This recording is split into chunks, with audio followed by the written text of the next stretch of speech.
அந்த வயசில் செத்து போன ஒரு அப்பா இருப்பாங்கன்னா அந்த துணியை திரும்ப யாருக்கு கொடுக்கலாம்? அந்த மாதிரி யாரோ ஒரு ஏழை மனுஷன் இருப்பான், கொடுத்துட்டு போயிடலாம். நல்லது, ரகசியமாக போய் கொடுத்துட்டு வந்துடலாம். பையில் எல்லாத்தையும் போட்டு, எங்கள் அப்பாவுக்கு இருந்தால் நான் செஞ்சுருப்பேன், இல்லை எங்கள் அப்பா குடிப்பார், எங்கள் அப்பா துணிமணியெல்லாம் போடுவார், இந்த கலர் தான் அவருக்கு பிடிக்கும், வேஷ்டி ஷர்ட்லாம் எடுத்து வச்சுக்கோ போ. எப்படியும் ஒரு 10 கிலோமீட்டருக்குள்ளே இருப்பான் எவனா ஒருத்தன். இல்லைனா சார் ஒயின் ஷாப்புக்கு போ, நிறைய பேர் அங்கே டச்சு குடி குச்சின்னு இருப்பானுங்க, அந்த இத்து குச்சின்னு இருப்பானுங்கல்ல, அவங்ககிட்ட அந்த குத்துன்னு வச்சுக்கோ. அப்படியே அவன் வேண்டிப்பான், அவன் சொல்கிறது தான் உனக்கு உங்கள் அப்பாவுக்கு மந்திரம்.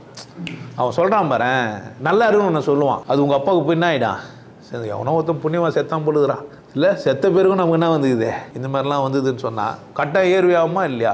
அந்தாலும் நல்ல ஜன்மம் கிடைக்கும். இனிமேல் போய்ட்டு நீங்கள் அமாவாசைக்கு என்ன பண்ணுங்கள், ஒயின் ஷாப் போயிட்டு இந்த ஏழை மனுஷனுக்கு பொம்பளை இருந்தாலும் பரவாயில்ல, புடவை குத்திங்கன்னா பொண்டாடி எதுவுமே கொடுத்துருவான், மேட்ரு இல்லை.